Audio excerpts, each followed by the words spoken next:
വൈവിധ്യമാർന്ന വാഴകളാൽ സമ്പന്നമായ ഒരു സംസ്ഥാനമാണ് കേരളം. പരമ്പരാഗതമായി കേരളത്തിൽ നടാനായിട്ട് വാഴക്കന്നുകളാണ് നമ്മൾ തിരഞ്ഞെടുത്തുകൊണ്ടിരുന്നത്. രോഗപ്രതിരോധ ശേഷിയുള്ളതും കീടബാധയില്ലാത്തതുമായ വാഴക്കന്നിന്റെ ലഭ്യത കുറവ് ഇന്ന് വാഴകൃഷി നേരിടുന്ന വെല്ലുവിളികളിലൊന്നാണ്. ശാസ്ത്ര സാങ്കേതിക വിദ്യകളുടെ വികാസത്തിന്റെ ഭാഗമായി ടിഷ്യൂ കൾച്ചർ എന്ന സാങ്കേതിക വിദ്യ ഇന്ന് നിലവിൽ വന്നിട്ടുണ്ട്.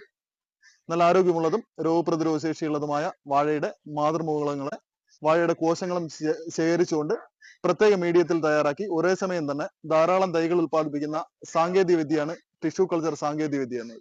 അപ്പോൾ ടിഷ്യൂ കൾച്ചർ സാങ്കേതിക വിദ്യയിലൂടെ ഡെവലപ്പ് ചെയ്തെടുത്തിട്ടുള്ള വാഴത്തൈകൾ വാങ്ങി നമ്മൾ നട്ടു കഴിഞ്ഞാലുള്ള ഗുണം എന്ന് പറഞ്ഞു കഴിഞ്ഞാൽ ഒരേ സമയം തന്നെ എല്ലാ വാഴകളും ഒരേപോലെ വളർന്നു വരുന്നതും ഒരേ സമയത്ത് വാഴകൾ നന്നായിട്ട് കുലയ്ക്കുന്നതിനും വളരെ സഹായകമാവും.